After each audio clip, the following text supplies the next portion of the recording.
Buenos días, apreciados estudiantes. Hoy vamos a la clase número 8 de nuestro curso de medidas eléctricas en el laboratorio. Vamos a tocar el tema de lo que son los circuitos RC, RL, para qué sirven y cómo es que se opera, cómo se funciona experimentalmente. Muy bien. Entonces, lo que vemos a continuación es un circuito RC. Quiere decir que está compuesto por una resistencia, también por un capacitor. En este caso es la gráfica, lo que podemos ver nosotros en esta sección es simplemente los componentes conectados. También agregué un interruptor, ya les voy a explicar el por qué. Y en este caso estoy haciendo el análisis con una fuente de energía DC. Bien, ¿qué sucede con esta aplicación? Resulta que los circuitos RC, si tienen muchísimas aplicaciones en sí en el campo de la eléctrica, normalmente se utiliza para trabajar filtros. Bien, filtros es para poder quitar señales con frecuencias de cierto nivel, de cierto intervalo, y así poder optimizar las señales que nos interesan. Y de hecho es el principio de cómo funciona nuestro sistema de comunicación actualmente. Bien, entonces nosotros por eso podemos, o bueno, en algún momento ustedes van a escuchar de modulación de señales, de modulación de señales, cómo podemos nosotros sumar señales y después quitarlas, y es con el fin de que realmente necesitamos los filtros para poder quitar señales, poder limpiarlas y poder entender qué es lo que nos está llegando o qué es lo que queremos enviar.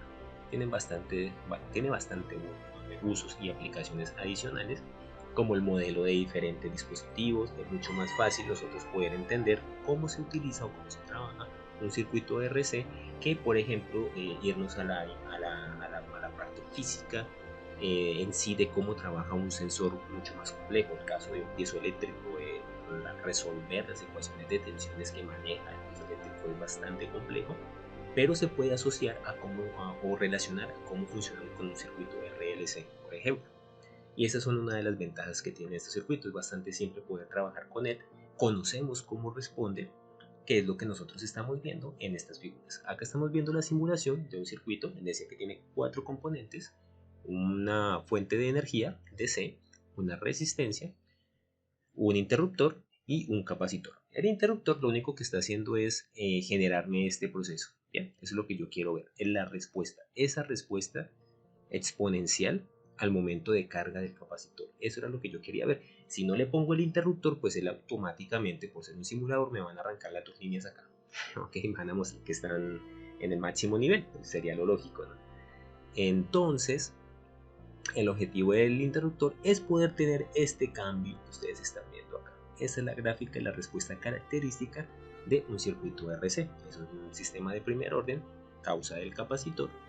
Y acá en la parte inferior vamos a ver las ecuaciones que nos permiten entender este funcionamiento, y básicamente es cómo interactúa este circuito matemáticamente. Entonces vamos a ver que ese voltaje en el capacitor, si yo estoy midiendo ese voltaje en el capacitor, que sería acá donde ustedes están viendo esta sonda o este proof de color azul, ¿cierto? Las respuestas, esta señal azul que estamos viendo acá, y también hace alusión a este voltaje que está acá. Muy bien, entonces ese voltaje de capacitor va a ser igual al voltaje máximo, ¿cierto? En este caso el voltaje máximo del sistema vendrían siendo los 5 voltios, lo pueden ver acá como la línea verde constante, por 1 menos Euler a la menos T sobre tau. Muy bien, ahora, ¿qué es T? T simplemente es el tiempo, nuestra variable tiempo. Tau, sin embargo, hace alusión a lo que se llama el tiempo de carga o de descarga de un capacitor. ¿Qué quiere decir?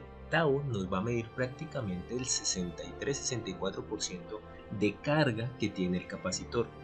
Si yo hiciera la operación, por ejemplo, 120 ohms por 4200 microfaradios,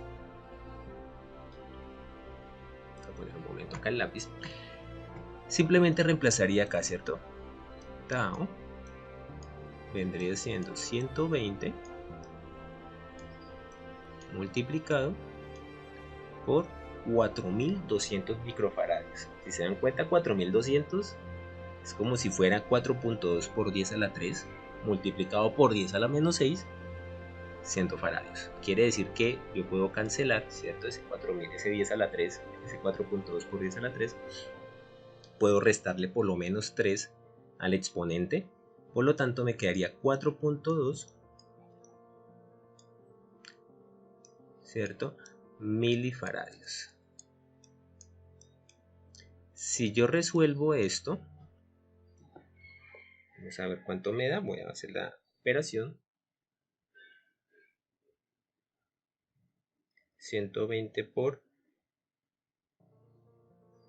me da prácticamente 500 milisegundos. 504 para ser precisos. No me da 504 milisegundos.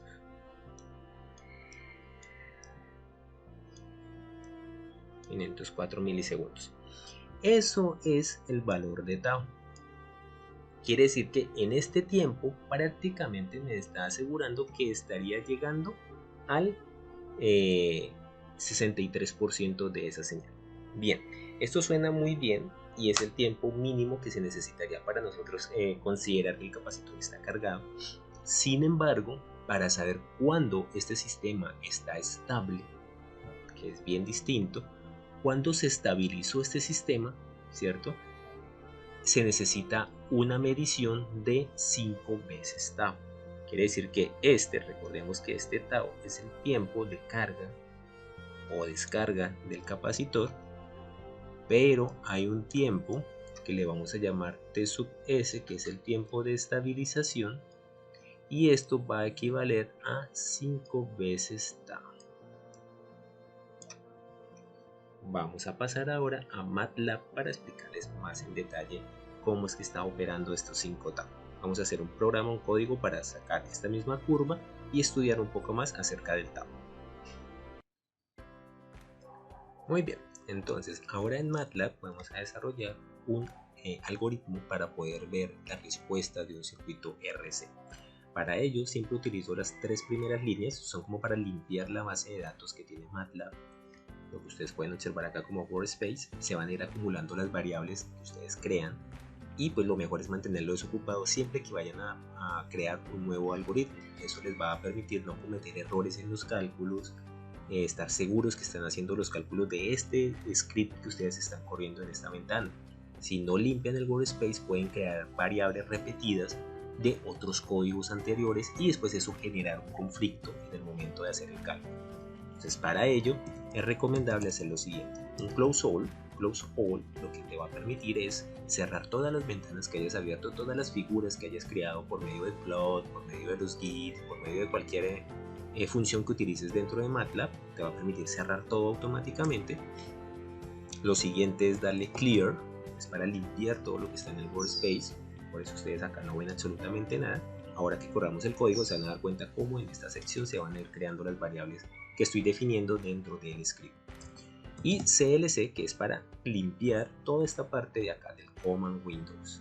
Bien, una vez que está desarrollado y que ya se limpió todo lo que es nuestro script, nuestra memoria de MATLAB, ahora sí podemos empezar a crear nuestras variables. Lo primero que voy a hacer es crear el vector tiempo o la variable tiempo, que va a iniciar desde 0, va a tener un intervalo de tiempo de 0.1, es decir, va a ir haciendo un punto, va a poder graficar un punto cada 100 milisegundos, y vamos a hacerlo hasta 5 segundos, no necesitamos más.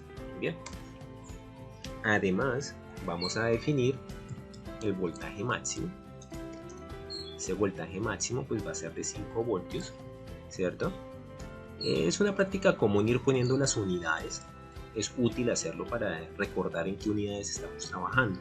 Bien, esto normalmente cuando tengan muchas variables físicas a veces se nos olvida qué estamos haciendo, qué estamos calculando. Entonces siempre es bueno como que poner esas unidades, son útiles, en algún momento te van a ayudar a solucionar cuáles o a quitar dudas en cuanto a las unidades que se están trabajando. En este caso la resistencia del circuito que habíamos visto es de 120 ohms. También es mejor manejarlo en la unidad básica. Por ejemplo, aquí no, si esto fuera 120 kilo ohms, le agregaría acá los 3 ceros, es decir, 120.000 ohms. Los digo para que lo tengan presente, porque si no lo manejan de esa manera, se van a enredar con los resultados. Van a terminar olvidando que era no 120, por ejemplo, sino 120 kilo ohms, o era 1.2 megas. Ese tipo de nomenclaturas es mejor ser consistente y escribirlo todo acá. Igual es un código que te va a permitir modificarlo. Entonces, en tal caso que la resistencia fuera en miles, pues agrégale aquí los ceros para que se vuelva miles. Bien, eso es una recomendación que les doy general. Ya tenemos el tiempo, tenemos el voltaje máximo, tenemos la resistencia, nos hace falta el capacitor. El capacitor habíamos dicho que era 4200 microfaradios, ¿cierto? Por eso el exponente a la menos 6, esto significa 10 a la menos 6. Muy bien, no confundir esta E con el Euler, ya les explico cómo se pone el Euler en MATLAB. Esto vamos a dejarlo que esté en faradios. Con capacitor hagan exactamente lo mismo, manéjenlo en faradios. ¿Listo? Este caso es como si yo hubiera escrito, esta es una forma corta, ¿no? Pero esto es igual como si yo hubiera escrito 0.000042.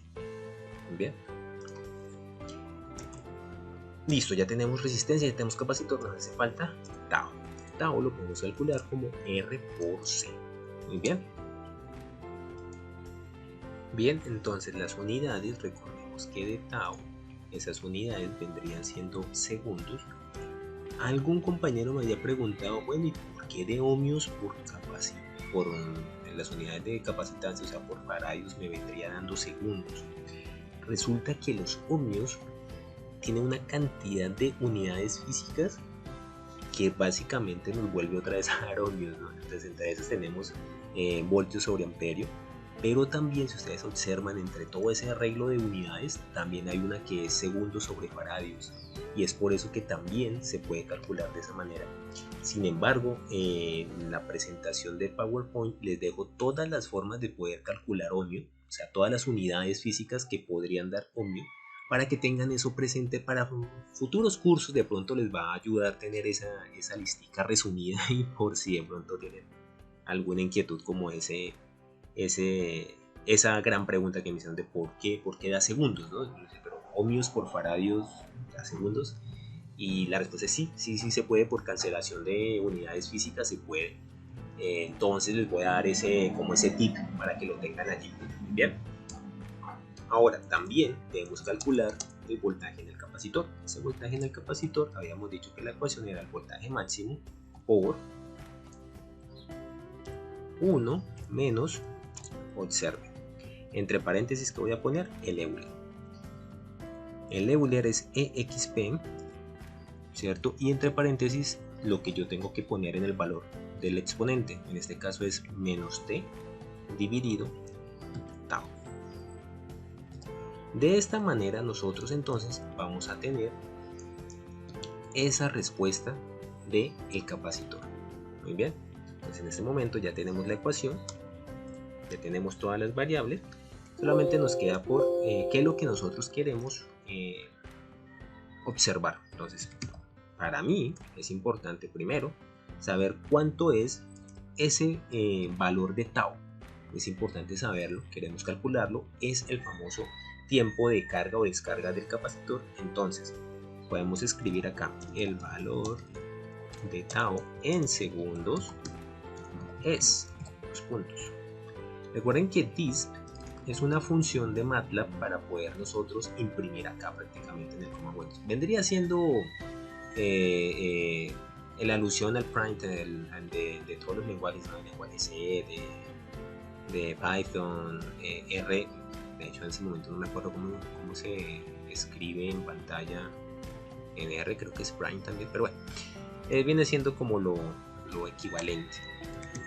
Entonces, en este caso vamos a poner this, la variable, ¿cierto? Y ahora sí vamos a graficar.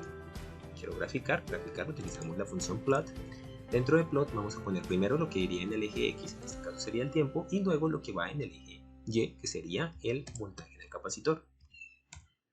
Estas dos líneas que voy a poner son adicionales si ustedes la quieren colocar. A mí me gusta estar poniendo los labels en todas las gráficas, si se han dado cuenta, siempre pongo labels. Me gusta que las gráficas entiendan qué es lo que estoy poniendo en el eje X y qué es lo que estoy poniendo en el eje Y. Así que en este caso voy a poner acá el valor, o bueno, las unidades de ese eje Y, y voy a poner acá qué es lo que hay. Casi no puedo escribirlo muy bien.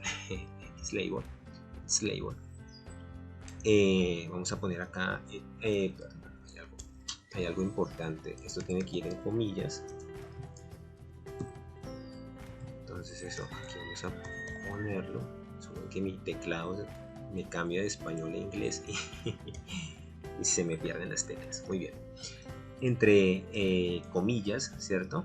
Bueno, comillas no, esto realmente creo que es apóstrofe, como se le llama. Debe ir en la nomenclatura. Entonces ya tenemos lo que vamos a escribir en el eje Y, en el eje X está en tiempo. Como les digo, estas dos líneas las pueden quitar, no es relevante. Sin embargo, pues a mí me gusta para que la gráfica quede mucho más elegante. Y adicional pongo la cuadrícula o la grilla de la imagen. Vamos a darle Run, que nos va a pedir ponerle nombre a esto, pero bueno, finalmente, como ya lo había guardado, de hecho me quedó mal escrito, pero bien. La idea es que se va a llamar capacitor. Y en este caso observen la gráfica. La gráfica es la respuesta, ¿cierto? Exponencial que hayamos visto. Y bueno, según esto, nuestro valor de tau viene siendo 504 milisegundos. En este caso, pues propone que está en segundos, por eso 0.5. O sea que habíamos hecho bien el cálculo. Quiere decir que cada 0.5 ya se considera una carga del capacitor, es decir que ya llegó prácticamente al 64% de su carga. Eso está bien, y habíamos dicho que con 5 taus estaríamos ya considerando que ya estamos en nuestro tiempo de estabilización. Vamos a contar los 5 taus: 1, 2, 3, 4, 5, en 2.5 segundos.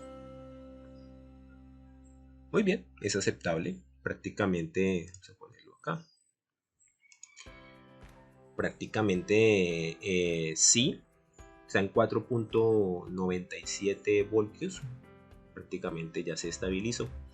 Ya de ahí para adelante, pues ya lo que digamos es sesgo o criterio de nosotros, que fue lo que vimos en el laboratorio, no simplemente podíamos estar en una discusión eterna diciendo en qué punto se va a estabilizar este sistema, y para ello nos podemos ayudar con la matemática para poder generar una estandarización en esto. Ya sabemos que con 5 tau consideramos que el sistema es estable. ¿Cuándo es? Ya sabemos cómo calcular el tau y ya sabemos cómo lo podemos calcular matemáticamente, también con algoritmos, y experimentalmente ya podemos entonces dar un valor concreto. Eso es lo que quiero que se vea en el reporte. Muy bien, volvemos nuevamente hacia nuestra presentación de PowerPoint. Muy bien, entonces estábamos hablando en MATLAB, ¿cierto? Estuvimos viendo cómo sacar esta gráfica con códigos y utilizando la ecuación de acá. También utilizando el tau, ¿cierto? Cómo se calculaba el tau. Pudimos validar que sí, efectivamente 5 taus nos daría prácticamente la estabilización del sistema, y también hablamos un poco acerca de las unidades de ohms. Esta era la relación que les decía, todas estas son las magnitudes físicas que podemos utilizar para calcular ohm. Acá encontramos segundos sobre faradio, que es una de las representaciones que nos puede ayudar a interpretar el ohm. Por eso cuando multiplicamos, en este caso el tau, resistencia por capacitor, pues tendríamos resistencia, que también vendría siendo segundos sobre faradio, por faradio. Los faradios se cancelan y nos quedarían 2 segundos, y es por eso que esta variable de tau termina pudiendo calcularse o manifestarse como segundos. Ahora, una vez que nosotros ya tenemos estos cálculos y el desarrollo de este sistema RC, quiere decir que ya primero podemos proceder a hacerlo experimentalmente, podemos hacerlo con simuladores y vamos a entender esta respuesta del sistema. Sin embargo, a nosotros en la práctica de laboratorio se nos dijo que íbamos a utilizar una señal AC, y ahí fue como que hubo un poco de pronto de que no se podía entender el concepto del porqué. El porqué es bien simple, creo que lo vimos en la práctica experimental, y es debido a que es una señal AC, ok, pero es cuadrada, ¿cierto? La ventaja de tener una señal cuadrada AC que estén intercambiando es porque nos deja ver esta misma señal múltiples veces. cada vez que hace un cambio de positivo a negativo, nosotros vamos a ver esta curvatura de carga y la misma curvatura de descarga.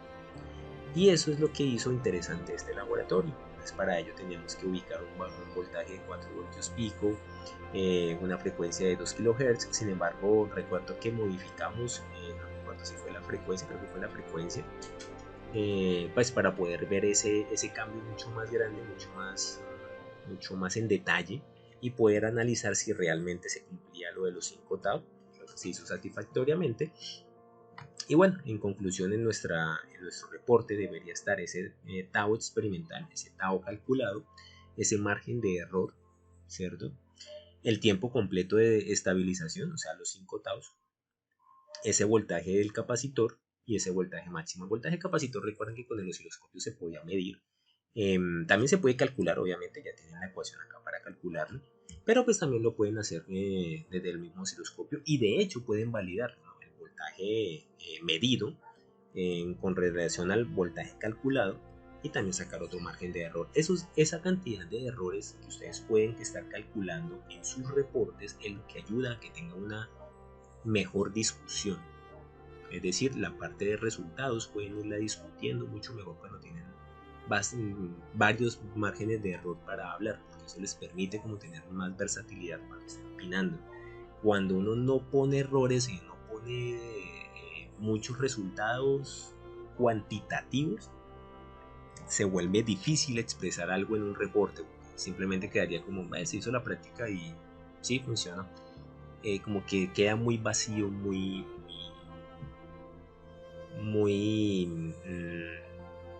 ¿cuál sería la palabra? Muy superficial. Entonces los invito a que siempre hagan ese tipo de análisis crítico. Muchos grupos ya lo tienen, son pocos realmente los que no lo están haciendo de esa manera. Los invito a que lo hagan. No les dé miedo dar una opinión en base a lo que ustedes están entendiendo. Pueden que estén mal, que se equivoquen. De hecho, yo muchas veces ni siquiera les corrijo si el valor no les dio lo que se esperaba, o si tienen un margen de error alto o bajo, no.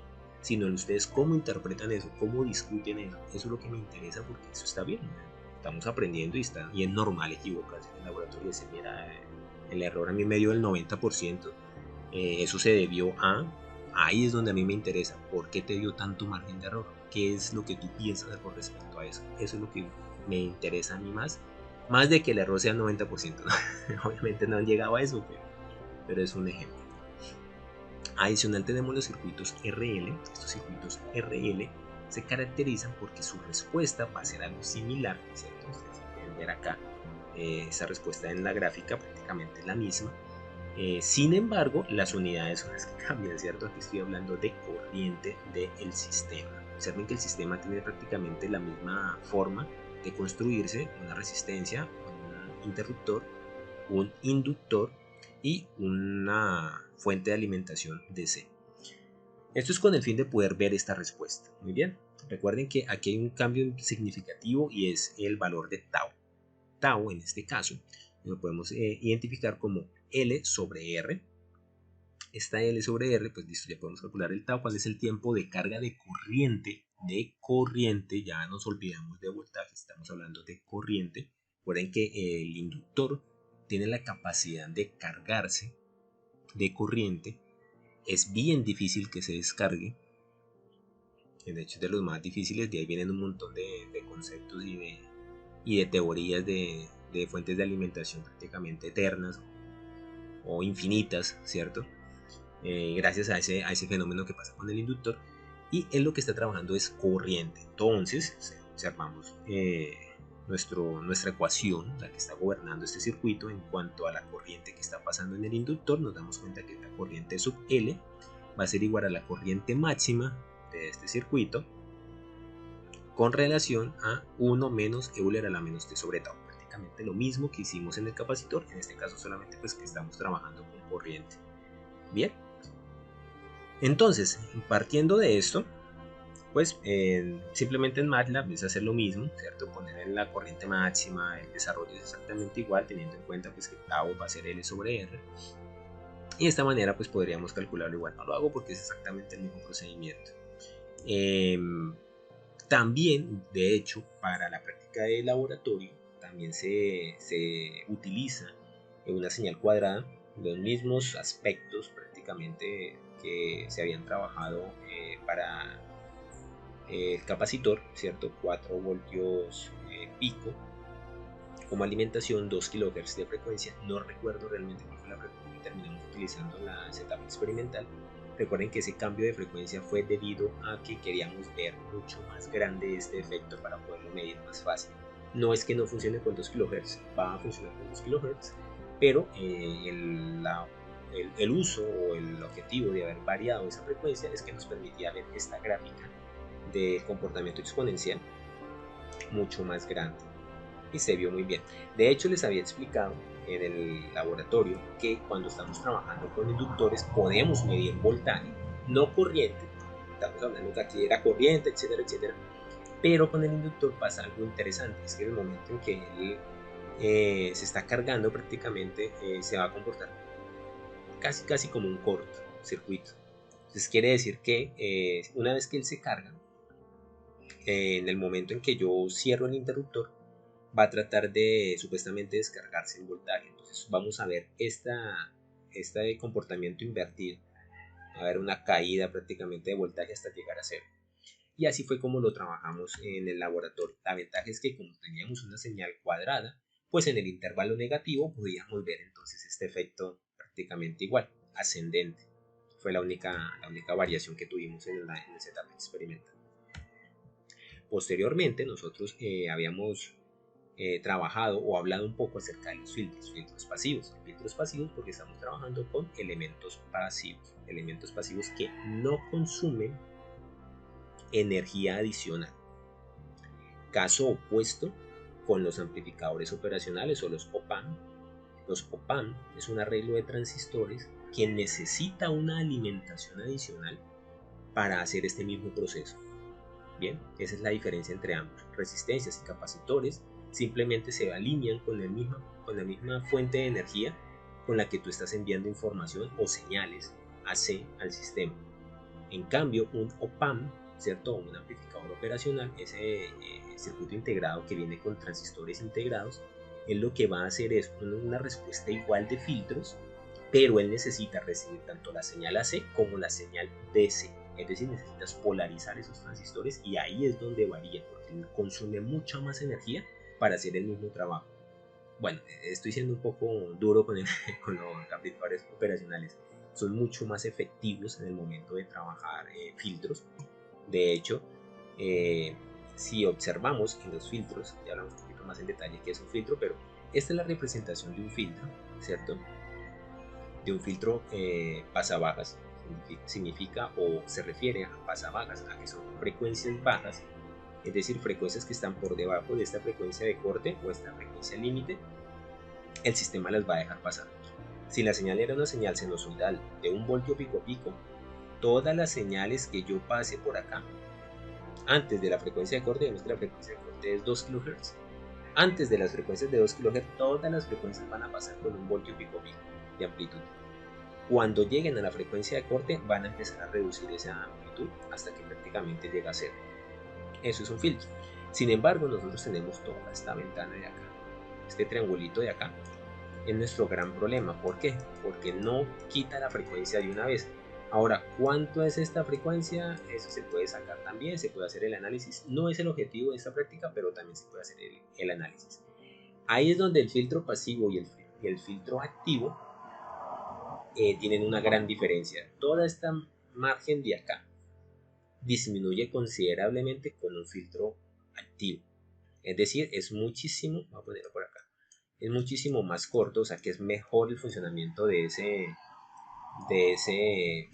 filtro que con el respecto al filtro pasivo. Bien, entonces para que tengan eso presente. Filtro pasivo, la ventaja es que no necesita más alimentación, simplemente trabaja con la señal que tú le estés enviando. El filtro activo no necesita una alimentación adicional para polarizar los transistores y que funcione. La ventaja que tiene el activo versus el pasivo es que esta ventanita de acá es mucho más cerrada, o sea que funciona mejor el filtro. ¿Sí? Quiere decir que si en un filtro pasivo, volvemos a poner el mismo ejemplo, la frecuencia de corte era 2 kHz, en un filtro pasivo va terminando siendo 0 por allá en los 4, 8, tal vez 10 kHz, ya termina siendo la frecuencia cero. Uno dice, bueno, pero si yo quería que realmente de 2 kHz para adelante no pasara, no te va a servir, porque en 3 kHz, claro, sigue pasando. Pues no la señal completa, pero está pasando un 60%. Y eso sigue siendo alto. Y así sucesivamente. Entonces no es tan bueno realmente para hacer un filtro, ¿no? Un filtro activo pues va a ser muchísimo mejor. A los 4 o 5 kHz ya prácticamente no hay señal. Entonces redujo la señal muchísimo más rápido. Ahora, si nos vamos a un filtro digital, wow, filtro digital es casi un filtro perfecto. Es decir, un filtro perfecto sería así, ¿no? En la frecuencia de corte no deja pasar absolutamente nada de ahí para adelante. Es decir, que este triángulo prácticamente desaparece. Así funcionan los filtros digitales. Espero que en algún momento lo lleguen a ver. Si yo les puedo dictar esa línea, genial, sería genial. ¿Ok? Pero los filtros digitales son excelentes, muchísimo mejor rendimiento. Ahora, ¿qué pasa con un filtro digital en comparación con un pasivo y con un activo? El filtro digital requiere un montón de consumo computacional. Imagínate la computadora desarrollando transformadas de Fourier, tras del hecho tiene que hacer multiplicaciones matriciales para poder realizar su operación. Ya pues ahí nos metemos con microcontroladores potentes como los de SPIC, incluso las FPGA también funcionan. Raspberry funciona bastante bien para hacer filtros digitales y vienen tarjetas propias de DSP, de Digital Signal Processing, para poder hacer ese trabajo. Vienen diseñados para recibir señales y que tengan una respuesta así de óptima para filtrar. Por eso es que los teléfonos celulares funcionan tan bien. Ya vienen modificados para solamente hacer esa tarea.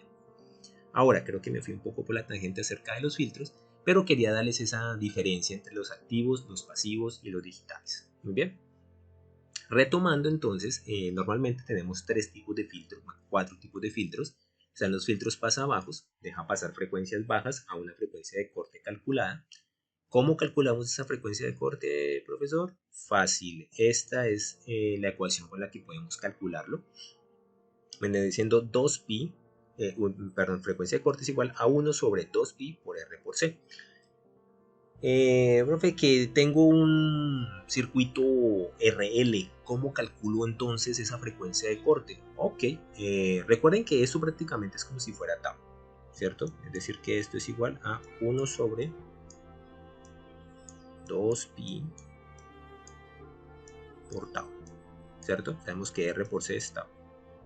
Ahora, en un circuito RL, el tau, recuerdan, vamos a mirarlo, el tau era L sobre R. Por ende, quiere decir que si yo reemplazo esto en esta ecuación, pues me va a quedar que es R sobre 2pi por L. ¿Listo? Esta es la otra forma de calcular la frecuencia de corte si el circuito es RL. Muy bien, tengan eso presente. Ahora, esta frecuencia de corte pues es la que me va a determinar este valor de acá, ¿cierto? Tanto acá como acá, esta frecuencia de corte son las que nos determinan estos valores y así podemos entonces calcular y asegurar qué frecuencias van a pasar y qué frecuencias van a empezar a atenuarse. No digo que no pasar porque todavía estas ecuaciones no te van a servir para saber qué frecuencias no van a pasar, pero por lo menos sí te va a mostrar experimentalmente cuando empiezan a reducir su amplitud. Eso es lo más importante. Entonces, filtros pasabajos. Recuerden que primero calculamos la frecuencia de corte. Una vez que sabemos, en este ejemplo que les puse es 2 kHz, frecuencias menores a 2 kHz, ¿cierto? O sea, todo lo que está por acá van a pasar las frecuencias como si no estuviera haciendo nada el circuito. Después, al superar los 2 kHz en frecuencia, la amplitud va a empezar a disminuir. Ese es el efecto que tiene un filtro pasa bajos. Ahora, un filtro pasa altos, se van a suponer, es totalmente contrario, ¿cierto? Si yo esa frecuencia de corte, pongamos el mismo ejemplo, fuera 2 kHz, quiere decir que las frecuencias por debajo de 2 kHz van a tener una amplitud muy bajita. A medida que se acerquen a 2 kHz, esa amplitud se empieza a incrementar y quiere decir que frecuencias por encima de 2 kHz pues van a pasar prácticamente con su amplitud normal. Ahora, un filtro pasabandas, hablamos un poco acerca de él debido a que ese va a ser el desarrollo de su proyecto final. El filtro pasabanda lo vemos en esta gráfica de acá. Filtro pasabanda tiene dos frecuencias, frecuencia inferior y frecuencia superior. Quiere decir que hay un rango de frecuencias en las que yo voy a poder tener mi amplitud de señales prácticamente constantes y en su, como quien dice, su máxima amplitud. Sin embargo, frecuencias por debajo de esta frecuencia inferior y frecuencias por encima de esa frecuencia superior se van a atenuar. Ese es el trabajo que ustedes van a tener como proyecto final y es lo que quiero que diseñen. Van a diseñarlo con elementos pasivos, por favor, con resistencias, inductores y capacitores. Bien. De hecho, pueden hacer el circuito con solamente capacitores, es mi recomendación. Con solamente inductores no se los recomiendo tanto porque estamos más limitados en inductores que en capacitores. Comercialmente es así, muchachos, o sea, es más fácil conseguir capacitores que conseguir inductores. Es más fácil que ustedes busquen cuáles son los capacitores comerciales, los más fáciles, los que más se encuentran en el mercado, para que hagan los cálculos y determinen cuál es la resistencia que ustedes necesitan. Recuerden que si miramos comercialmente y los clasificamos, ponemos un ranking en qué es más fácil conseguir, la resistencia va a estar por encima de capacitores y de inductores. El número 2 son los capacitores, número 3 los inductores. Es decir, es muchísimo más fácil encontrar un valor de resistencia calculado. En el peor de los casos que no lo haya comercialmente, puedes poner un potenciómetro, solucionaste el problema. Ahora vamos con los capacitores. Los capacitores tienen una cantidad muy limitada de valores, es decir, es fácil conseguir un microfaradio, pero perdón, si en tus cálculos te dio 1.67 microfaradios, búscalo comercialmente, no existe.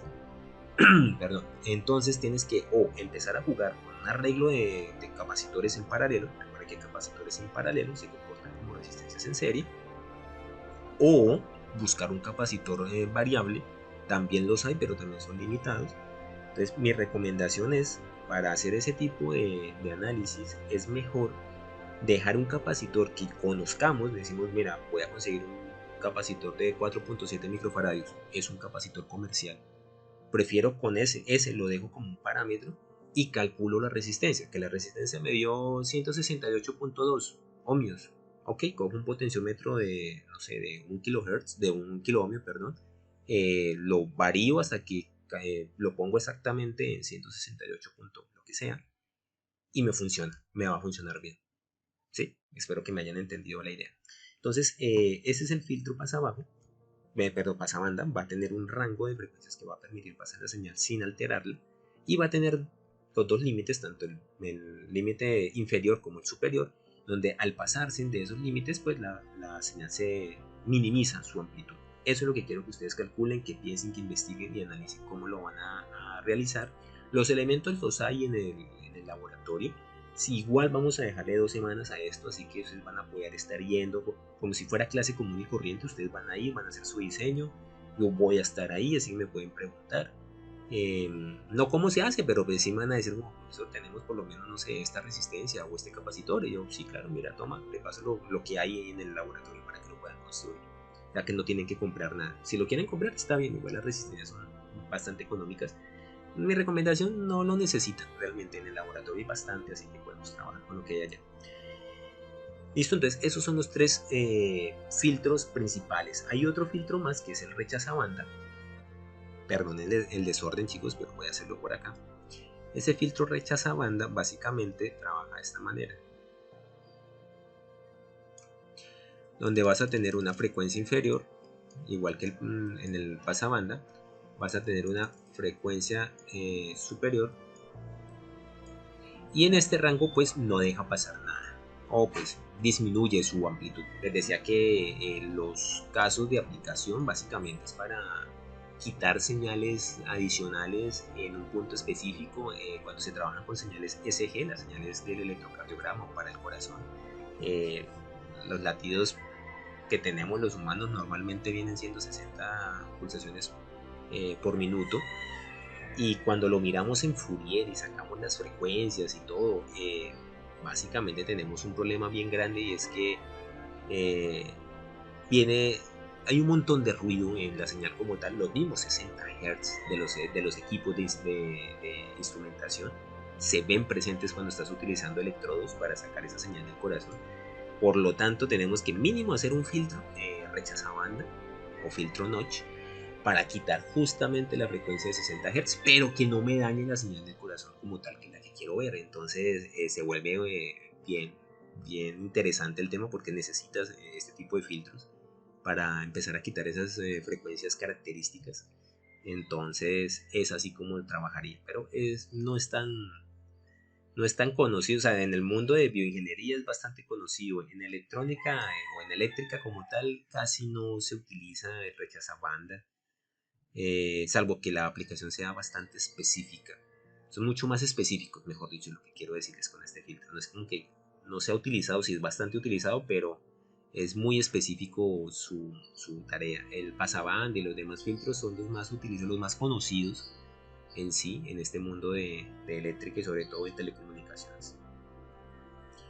Muy bien, entonces finalmente tenemos un circuito RC, ¿cierto? Para observar qué tipo de filtro es. Por eso tenemos un montón de frecuencias, el voltaje pico a pico de salida, el voltaje pico a pico de entrada. Este básicamente pues, es constante, ¿cierto? El voltaje de entrada no cambia, el voltaje de entrada no cambia. La frecuencia de ese voltaje sí va a cambiar. Empieza desde los 200 Hz y va hasta los 10 kHz o 10.000 Hz. Entonces pues eso es lo que tiene que ir llenando en esta columna, y así finalmente pues obtener la respuesta de este circuito y darse cuenta si es un filtro pasa altos, un filtro pasa bajos.